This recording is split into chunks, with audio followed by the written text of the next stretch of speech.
الشیطان اللعین الرجیم بسم اللہ الرحمن الرحیم ولا تحسبن الذین قتلوا فی سبیل اللہ امواتا بل احیاء عند ربهم یرزقون فرحین بما آتاهم اللہ من فضلہ ویستبشرون بالذین لم یلحقوا بهم من خلفهم الا خوف علیہم ولا هم یحزنون یستبشرون بنعمت من اللہ وفضل وان اللہ لا یضیع اجر المؤمنین اللہم سبحانک لا علم لنا الا ما علمتنا انک انت العلیم الحکیم رب اشرح لی صدری ویسر لی امری واحلل عقدۃ من لسانی یفقہوا قولی رب زدنی علما یا رب صلی وسلم دائما ابدا علی حبیبک خیر الخلق کلہم۔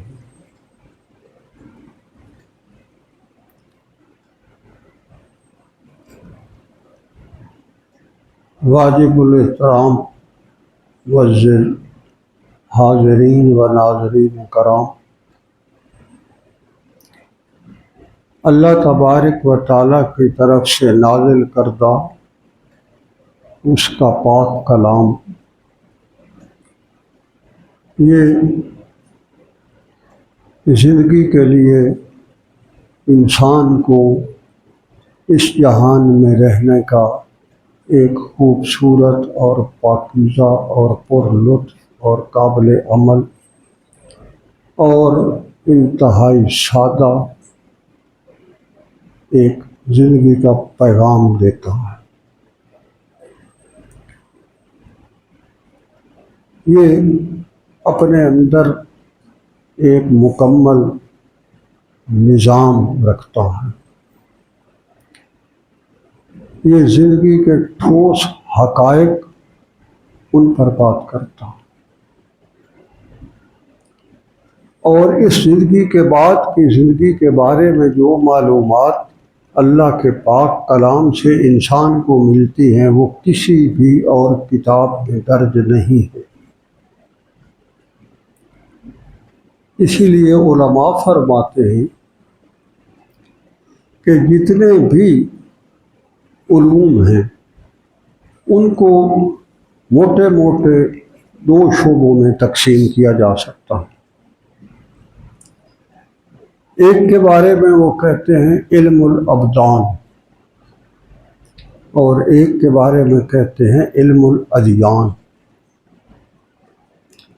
علم الابدان جو ہے وہ انسان کے لیے اس جہان کی زندگی کے اندر رہتے ہوئے جو کچھ اس کے ساتھ جسمانی طور پر یا اس کی زندگی کے یہاں جو تقاضے ہیں ان کو سامنے رکھ کر ان کے بارے میں جو علوم اور معلومات ہیں وہ اس کو علم الابدان کے ذریعے پہنچتی ہیں۔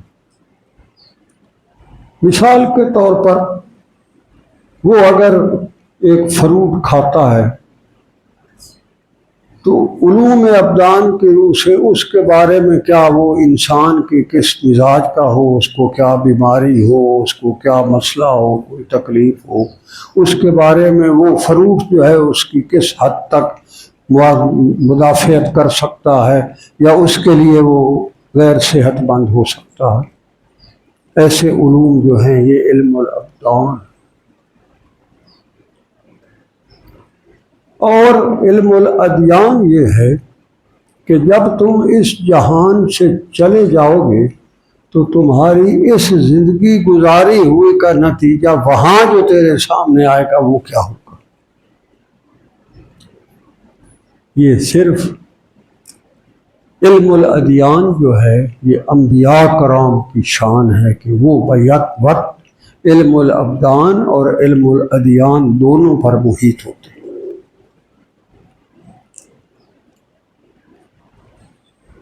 اور اللہ تبارک و تعالی ان کے ذریعے انسانیت کو وہ سب کچھ پہلے بتا دیتا ہے، جس کے نتیجے میں جب وہ اس جہان سے جاتا ہے تو اس کے ساتھ وہاں کیا ہوتا ہے وہ یہاں سے بتا دیتا ہر وہ حرکت، ہر وہ قول، ہر وہ فعل، اس کے بارے میں تم تصور کر سکتے ہو،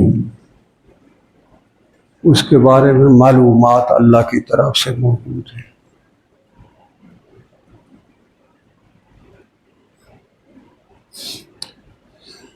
انسانی زندگی کے بارے میں جو میرے اللہ کی طرف سے ہمیں عطا ہوا ہے، آپ صلی اللہ تعالیٰ علیہ وآلہ وسلم کی ذات ستودہ صفات کے ذریعے آپ کی زبان حق ترجمان سے ہم تک آیا ہے، وہ حق ہے اور سچ ہے، اور اس میں اللہ تبارک و تعالیٰ کی رضا ہے، اور اسی میں انسان کے لیے کامیابی اور فلاح ہے۔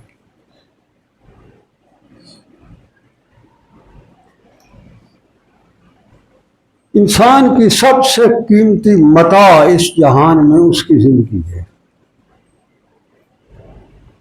اور ہر انسان چاہے وہ جس طرح کا بھی ہے، جس شعبے سے بھی ہے، وہ اپنی اس زندگی کے بارے میں اپنی بساط کے مطابق جو کچھ اس سے بن پڑتا ہے وہ اس کی حفاظت کرتا ہی رہتا ہے۔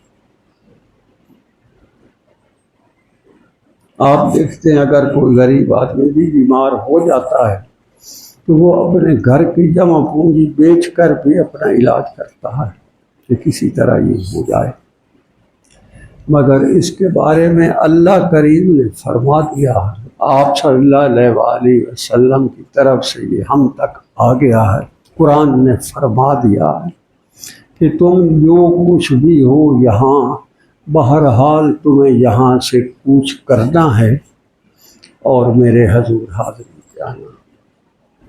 یہ بات ہے۔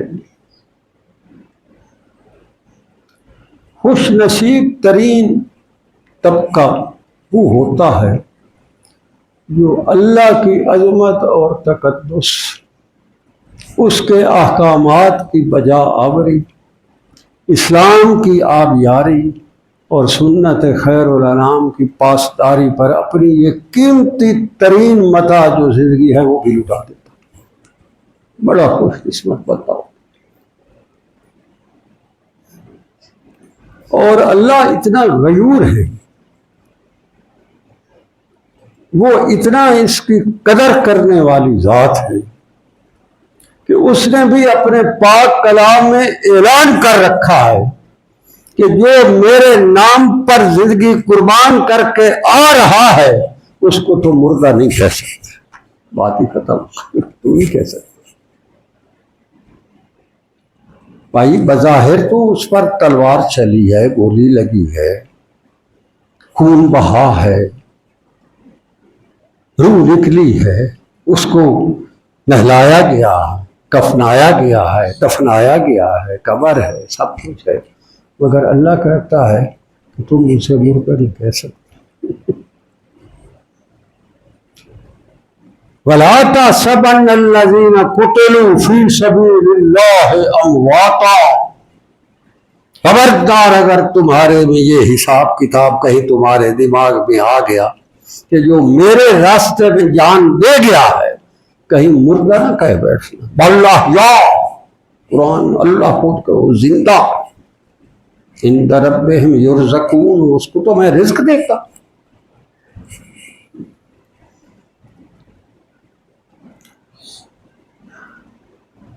اللہ تبارک و تعالیٰ کی حکمتیں اپنی ہوتی ہیں۔ اس نے ماہ و سال شروع سے جب اس نے دن رات پیدا کیے تھے تو ان میں اس نے مہینے بنا دیے تھے، لیل و نہار کی گردش کے نام رکھ دیے تھے، ان میں سے 4 مہینے اس نے مقدس کا بھی اعلان کر دیا تھا۔ یوں ہی سال شروع ہوتا ہے، پہلا دن ہوتا ہے، تو اسلام کی شان یہ ہے کہ اس نے ایک ایسی عظیم الشان ہستی، جس کے بارے میں آپ صلی اللہ علیہ وسلم کا فرمان یہ ہے کہ اگر میرے بعد کوئی نبی ہوتا تو عمر بن خطاب نبی۔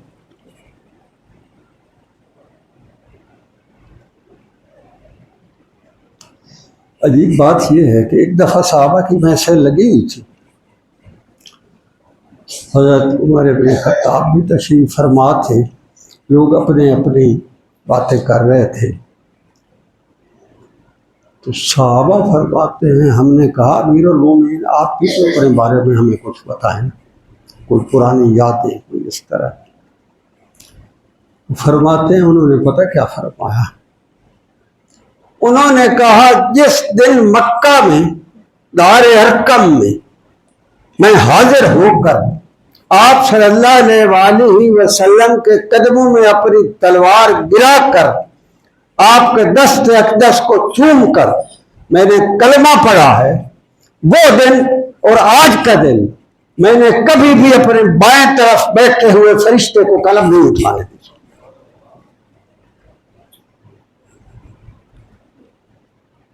میں نے نہیں اٹھانے دیا۔ یہ بہت عجیب قول ہے اس کا۔ آپ صلی اللہ علیہ وسلم نے یہی تو فرمایا تھا کہ میرے بعد کوئی نبی ہوتا تو یہ ہوتا۔ میں کہا کرتا ہوں اگر عمر بن خطاب رضی اللہ تعالیٰ عنہ نبی ہوتے تو ابو بکر صدیق رضی اللہ تعالیٰ عنہ اولو العزم رسول ہوتے۔ آپ صلی اللہ علیہ وآلہ وسلم کا یہ بھی فرمان ہے، لوگوں میرے اور ابو بکر کے درمیان صرف ایک فرق ہے، باقی وہ اور میں یک جان دو کالب ہیں، ہم ایک ہی ہیں۔ صرف میرے اور اس کے درمیان یہ فرق ہے کہ میں نبی ہوں اور وہ نبی نہیں ہے، باقی ہم ایک ہی ہیں۔ یہ بھی فرق ہے۔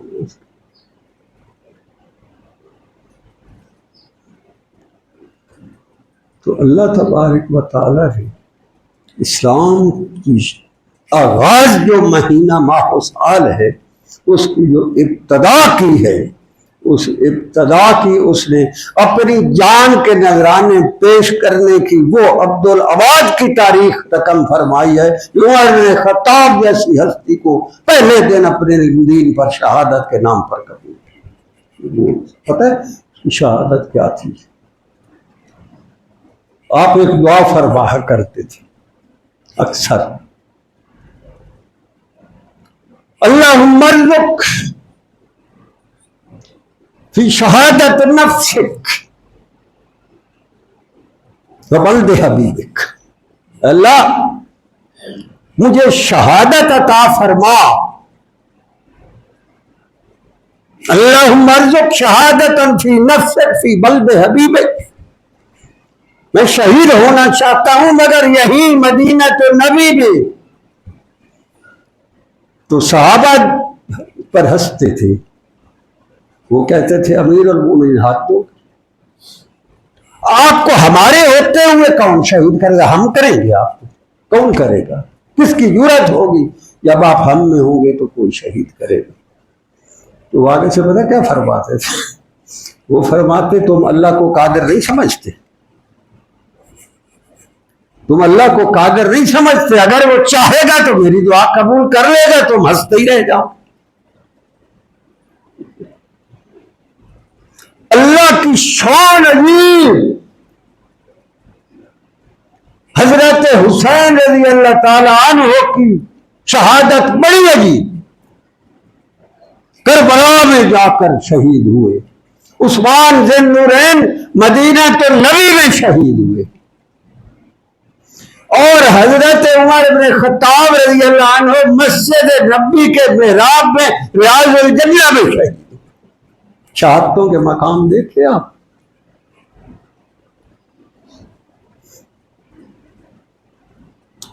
جہاں آپ صلی اللہ علیہ وسلم کے سجدوں کے نشان تھے، جنت کے مقام تھے، ما بین بیتی و منبری روضۃ من ریاض الجنہ، جنت کا ٹکڑا ہے، جہاں آپ صلی اللہ علیہ وسلم کے سجدوں کے نشان تھے، وہاں عمر بن خطاب کے خون کے قطروں کے نشان بھی موجود۔ کوئی عام بات ہے، بڑی بات۔ وہ کہتا ہے خبردار اگر کسی نے کہا کہ وہ مر گئے، جو میرے نام پر گئے وہ مر نہیں گئے، وہ ایسے زندہ ہوئے کہ ہم نے انہیں وہاں بھی رزق دیا ہے۔ علماء فرماتے ہیں جو شہداء ہیں ان کی علیین جو ہوتی ہے نا، جو عام ناجی ارواح جہاں جا کر رہتی ہیں، جس ہم تو قبروں میں پڑے ہوتے ہیں، ان کی ارواح جو ہے وہ علیین میں ہوتی ہیں، تو جو شہداء کی علیین ہے وہ عام علیین سے ہٹ کر ہے۔ اور کہاں ہے وہ کہتے ہیں شہداء کی علیین جو ہے وہ جہاں اللہ کا عرش ہے جس پر وہ خود بیٹھتا ہے اس کے نیچے ہوتی ہے، اوپر اللہ تشریف فرما ہوتا ہے اور اس کے نیچے اس کے عرش پر شہداء ہوتے ہیں۔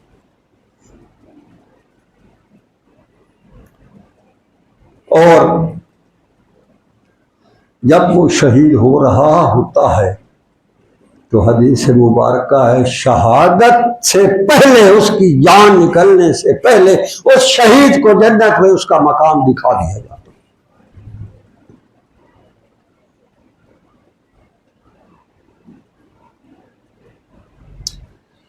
بھی راستے میں بھی میں عرض کرتا آ رہا تھا، خصائص الکبریٰ میں حضرت امام جلال الدین سیوطی نے فرمایا ہے کہ ام سلمہ رضی اللہ تعالیٰ عنہا راویہ ہے، وہ فرماتی ہے کہ میرے حجرے میں آپ صلی اللہ علیہ وسلم تشریف فرما تھے، حضرت حسین رضی اللہ تعالیٰ عنہ آئے، آپ نے انہیں اپنے پر سوار کر لیا اور ان کے ساتھ لاڈ اور پیار کرنے لگے۔ میں کسی کام میں لگ پڑی، جب میں نے آئی تو دیکھا تو آپ صلی اللہ علیہ وسلم کی آنکھوں مبارک میں آنسو تھے، میں تو گھبرا گئی، یہ کیا ہو گیا؟ میں نے کہا یا رسول اللہ خیر تو ہے؟ فرمایا میں سلمہ جب ابھی میں اپنے نواسے کے ساتھ کھیل رہا تھا تو فرشتہ آیا، اس نے مجھے آ کر عرض کی اگر آپ فرمائیں تو میں آپ کو وہ مٹی لا کر دکھاؤں جہاں آپ کا یہ لاڈلا شہید ہوگا۔ تو وہ مٹی مجھے دے گیا ہے، آپ نے مٹھ میں سے دکھائی۔ وہ فرماتی ہے میں نے وہ مٹی سنبھال کر رکھ لی، جس دن مدینہ تو نبی نے حضرت امام حسین کی شہادت کی خبر آئی، میں نے دیکھا تو اس مٹی سے بھی خون ٹپک رہا تھا۔ یہ امام جلال الدین سیوطی نے لکھا۔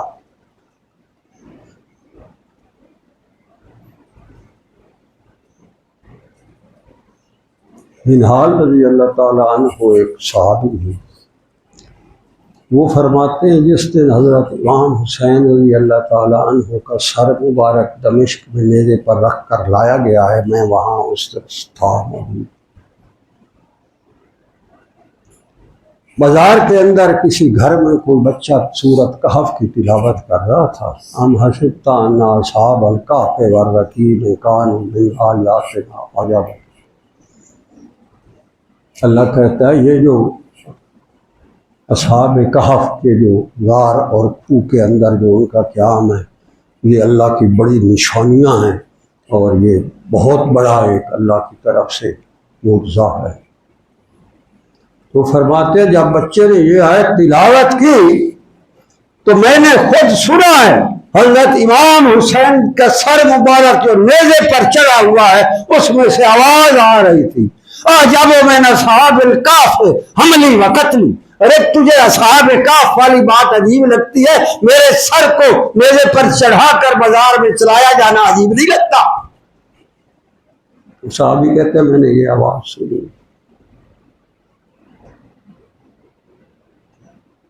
ہمارے لیے تو ان ہستیوں کے یہ کردار، یہ اعمال، یہ تاریخ ایسی عجیب ہے کہ اس پر رشک کیا جائے، بجائے اس کے کہ بازاروں اور گلیوں میں کھڑے ہو کر ٹھا فاتحہ تماشا علامت طوفان بدتمیزی،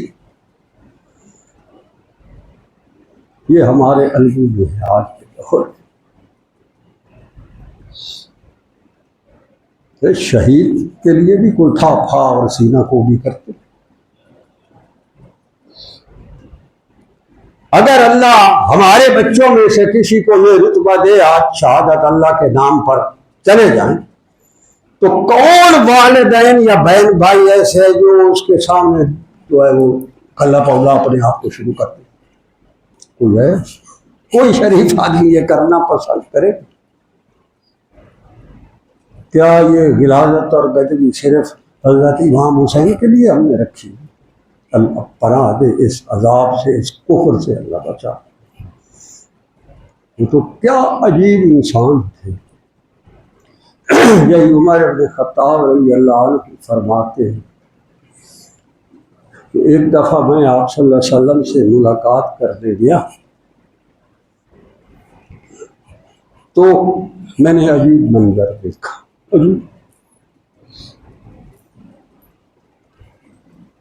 میں نے دیکھا کہ آپ صلی اللہ علیہ وسلم زمین پر اپنے دونوں گھٹنے مبارک اور ہاتھ مبارک جو ہے وہ کر کے اونٹ کی شکل کے بنے ہیں، اور اپنے زبان مبارک میں جیسے اونٹ کی مہار ہوتی ہے اس طرح کی رسی کر ڈال کر اس کو جو حضرت امام حسین کو پکڑایا ہوا ہے اور اپنے پیٹھ پر سوار ہوا ہے اور اس طرح اونٹ کی طرح وہ چل رہے ہیں۔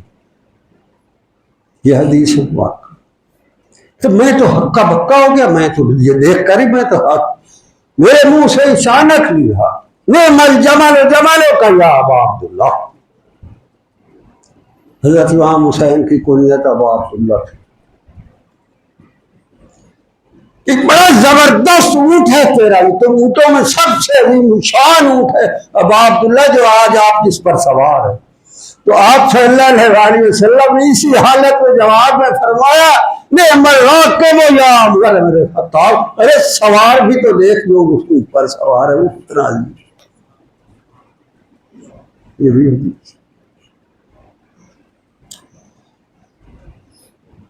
حضرت امام حسین رضی اللہ عنہ فرماتے ہیں کہ عمر بن خطاب کی عادت مبارک تھی کہ وہ جب بھی میرا اور ان کا آمنا سامنا ہوتا تو میرے جو ہے وہ ابھی جڑتے بننے سے پہلے مجھے سلام کر دیتے تھے۔ مجھے بڑا عجیب لگتا تھا،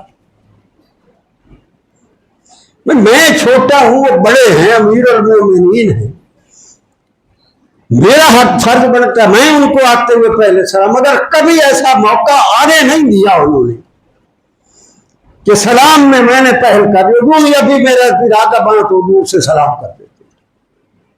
ایک دن انہوں نے فرمایا میں نے فیصلہ کیا کہ آج میں نے سبقت لینی۔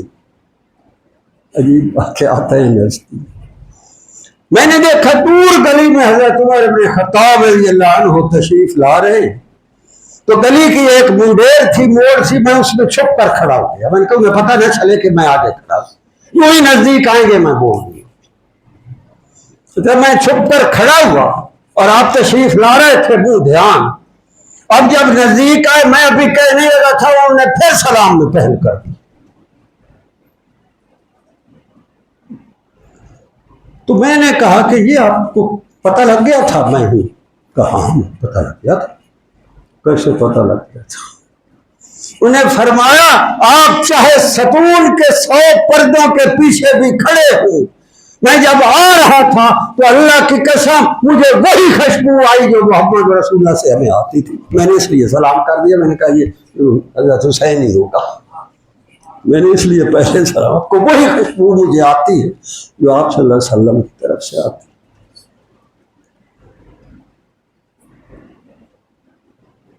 عجیب بات تھی۔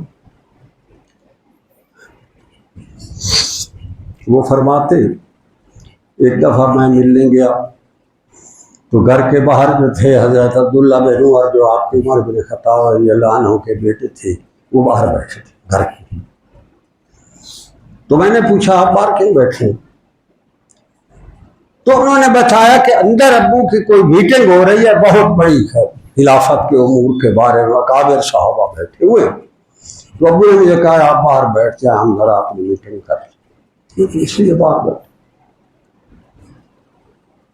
تو وہ فرماتے میں بھی ان کے ساتھ بیٹھ کے ہم گپ شپ لگانے لگ پڑے۔ تھوڑی دیر کے بعد جب میٹنگ ختم ہوئی تو انہیں اندر جانے کی اجازت ہوئی تو میں بھی ساتھ چلا گیا۔ مجھے دیکھ کر عمر بن خطاب کھڑے ہوئے، مجھ سے پوچھے کہ آپ کب آئے؟ وہ فرماتے میں نے کہا میں آیا تھا، اندر میٹنگ ہو رہی تھی، عبداللہ بن عمر نے بتایا تھا، میں ان کے ساتھ بیٹھا۔ آپ اندر کیوں نہیں آئے؟ کہا آپ کی میٹنگ ہو رہی تھی، آپ نے اپنے بیٹے کو خود منع کیا تھا بھائی باہر بیٹھو، تو میں نے کہا کوئی اہم بات ہے، میں بھی باہر بیٹھ گیا۔ انہوں نے کہا عمر بن خطاب کے اپنے بیٹے کو تو باپ کے گھر میں اجازت نہیں تھی، مگر محمد رسول اللہ کے نواسے کے لیے تو یہ قانون نہیں تھا، آپ کو تو آنا چاہیے تھا، آپ کے لیے یہ قانون نہیں۔ وہ بھی اللہ کے حضور گئے اور ایسے گئے کہ ایک تاریخ رقم گئے، تو ہم ان کے یاد کو کیا کریں؟ ہائے ہائے۔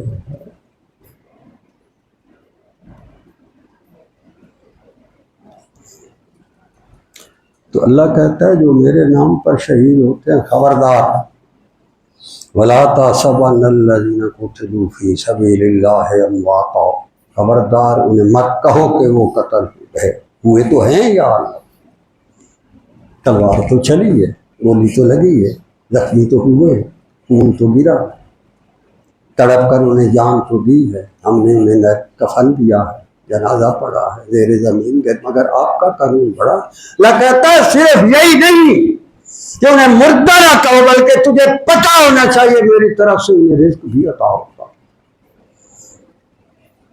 علماء فرماتے شہید کی شان ایسی ہے کہ علیین میں جو اللہ کے عرش کے نیچے ہے، اگر کوئی شہید یہ خواہش کرے کہ اللہ میں جنت میں جا کر سیر کرنا چاہتا ہوں، تو اللہ فرماتا ہے ٹھہر جاؤ، جنت سے اڑن کھٹولے طرح کی کوئی سواری آتی ہے، جس کو حواسل طیور خضر صوفیاء کہتے ہیں، سبز رنگ کے پرندہ نما چیز کوئی آتی ہے، اور وہ اللہ کے عرش کے نیچے سے اس شہید کو اٹھاتی ہے، اس کو سیر کراتی ہے، اور جب اس کی سیر کا دل بھر جاتا ہے تو پھر آ کر اللہ کے عرش کے نیچے اتار جاتی ہے۔ شہید تو یہ کہ تو سکے کر دے، پھر اس کفر سے باہر اتار، اس ولادت کو چھوڑ، اتنا عظیم شان لوگ، اور تم ان کے لیے کیا کر؟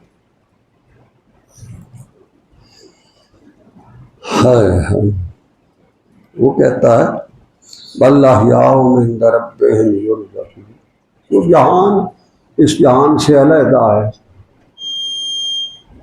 اس کے رزق کے نظام بھی بڑے عظیم، کوئی اس جہان دیتا نہیں بھائی اتنان روٹی اور کھام دے، وہاں کا تو نظام ہی عظیم، پتہ نہیں کیا کیا ہوتا۔ اللہ کہتا ہے فَرِحِینَ بِمَا آتَاهُمُ اللَّهُ، وہ اتنے خوش ہوتے ہیں اپنی جان دے کر، اور وہ اتنے فرحت اور شادمانی ہوتی ہے ان کو، یہ اپنی زندگی کا بہترین خوبصورت گلدستہ میرے حضور پیش کر کے، میرے دین پر باری نیاری کر کے، اور میرے فضل سے وہ بڑے خوش ہوتے ہیں، وَيَسْتَبْشِرُونَ، اور ان کے لیے بڑی بشارت، بڑی انعام، جن کو دیکھ دیکھ کر وہ خوش ہوتے رہتے ہیں۔ وَالَّذِينَ لَمْ يَلْحَقُوا بِهِم مِّنْ خَلْفِهِمْ، پتہ ان کے دل میں کیا خواہش ہوتی، بڑی عجیب قرآن میں نقشہ کشی، عجیب۔ وہ کہتے ہیں جو ان کے دوست دنیا میں رہ گئے تھے نا پیچھے، وہ تو شہید ہو کر آ گئے، ان کے دوست اب آپ بھی تو ہوں گے، تو کہتا ان کے دل میں وہاں یہ خواہش پیدا ہوتی ہے کہ جو ان کے پیچھے رہ گئے تھے اسی طرح اللہ تعالیٰ انہیں بھی ہماری یہ عجیب و غریب زندگی کی کوئی خوشبو، کوئی پیغام، کوئی جھلک کوئی انہیں بتا دے تاکہ ہمارے دوست ہیں، ہمیں ان سے ہمدردی ہے، وہ بھی اسی طرح شہید ہو کر آئیں، ہمارے ساتھ مل جائیں، ہمیں اور مزہ آئے گا۔ دوستوں کے ساتھ وہاں ہمارا ایک اپنا علیحدہ جنگ کٹا، فرحین بما آتاہم اللہ من فضلہ وَيَسْتَبْشِرُونَ بِالَّذِينَ لَمْ يَلْحَقُوا بِهِمْ مِنْ خَلْفِهِمْ أَلَّا خَوْفٌ عَلَيْهِمْ وَلَا هُمْ يَحْزَنُونَ۔ علماء فرماتے ہیں کہ جو شہداء احد تھے نا، جب وہ گئے اور انہوں نے دیکھا جنت کے نظارے دیکھے تو انہوں نے اللہ سے عرض کی،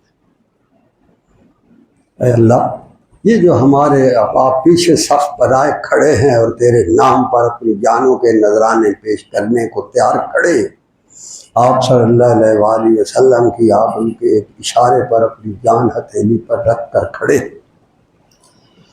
کسی طرح ہے اللہ انہیں تو بتا دے کہ ہمارے پاس یہاں بڑی موج ہے، جلدی کرواؤ۔ دوست ہوتے ہیں نا وہ ایک دوسرے سے یہی ہمدردی، وہ جنت میں ہو کر بھی جو ان کے دوست یہاں اس جہان میں زندہ دین کی عظمت اور تقدس کی پاس پانی کے لیے کفر اور طاغوت کے پہاڑ سے ٹکرانے کو میدان کارزار میں تیار کھڑے ہیں، وہاں جنت سے جو شہداء ہیں اللہ سے کہ اللہ انہیں یہ بتا دے کہ جلدی آؤ، ہم تمہارے انتظار میں ہیں، یہاں بڑی ہو۔ یہ قرآن بتا رہا، یہ کہتے ہیں وہاں تو پتہ ہے اللہ کیا کہتا ہے؟ اللہ کہتا ہے یستبشرون بنعمت من اللہ وفضل۔ اللہ کہتا ہے ہم نے محمد الرسول اللہ پر یہ آیت نازل کر کے بتا دیا ہے کہ شہداء وہاں کہہ رہے ہیں ہمارے دوستوں کو بتا دیں، ہم نے کہا جلدی کرو، ٹائم ضائع نہ کرو، اللہ کے دین پر قربان ہو کر آؤ، یہاں بڑی موج ہے۔ اللہ کہتا ہے میں نے اس آیت کے ذریعے محمد رسول اللہ کو بتا دیا، تمہارے پیغام پہنچا دیا۔ ہمارا تو شہادت کا نظام ہے۔ تو یہ اثر ڈرامے بازی کی تھی پہلے۔ مجھے ایک آدمی کہہ رہا تھا کہ یہ 10 دنوں میں جو بزنس ہوتا ہے نا یکم سے 10 تک، تو اس میں ایک نے اس سے کہا بھائی تو نے یہ گند خانہ بکواس بازی کے کتنے پیسے لیے؟ اس نے کہا میں نے 5 لاکھ مکائے تھے اور 2-3 اوپر بھی ہو گئے۔ اس نے کہا پھر تو اندر سے یزید کو دعائیں دیتا ہوگا بھائی کتنا کام بڑھے ہیں، چنگا ٹھیک ہوئے، اگر یہ رولا تھا ہو گیا تو پھر تیری ویلی تو کوئی نہ ہو، مطلب تو پھر اس کو دعائیں کر بھائی جائیں کہ 5 دی بجائے 7 بڑھا دیتے، اگلے سال اور بھاؤ کے یہ ہمارا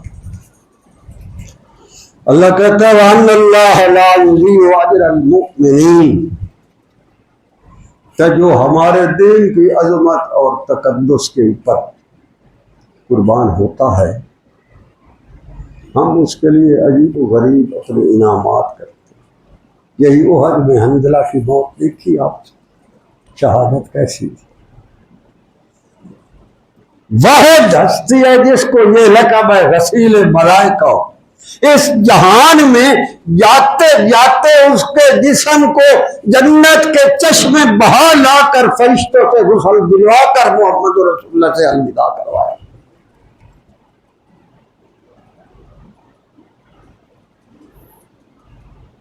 ہمارے پاس تو اللہ کہتا ہے یہ ہے، ہم تو کسی کا وَأَنَّ اللَّهَ لَا يُضِيعُ أَجْرَ الْمُؤْمِنِينَ، ہم تو کسی کا اجر ضائع نہیں کرتے۔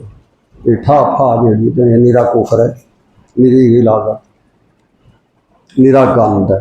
قرآن و حدیث سنت خیر الانام صحابہ کے کہیں سے یہ سب کاروبار ہے، یہ سارے اندر خانے یزید دے دعا کو ہے بھائی چنگا ہے کوئی 4 آنے کے ٹھنڈے سارا سال کھائیں گے بیٹھ کے 10 دیں بکواس کر کے اس کا انعام یہی پاتے۔ اللہ کریم اس کفر کے عذاب سے ہم سب کو محفوظ فرمائے، ہمارے لیے خیر اور برکت کا حکم صادر فرمائے، خطاؤں سے درگزر فرمائے، اور اللہ کے دین کی عظمت اور تقدس پر اپنی جان نچھاور کرنے کا جذبہ اور حوصلہ اور توفیق عطا فرمائے۔ وآخر دعوانا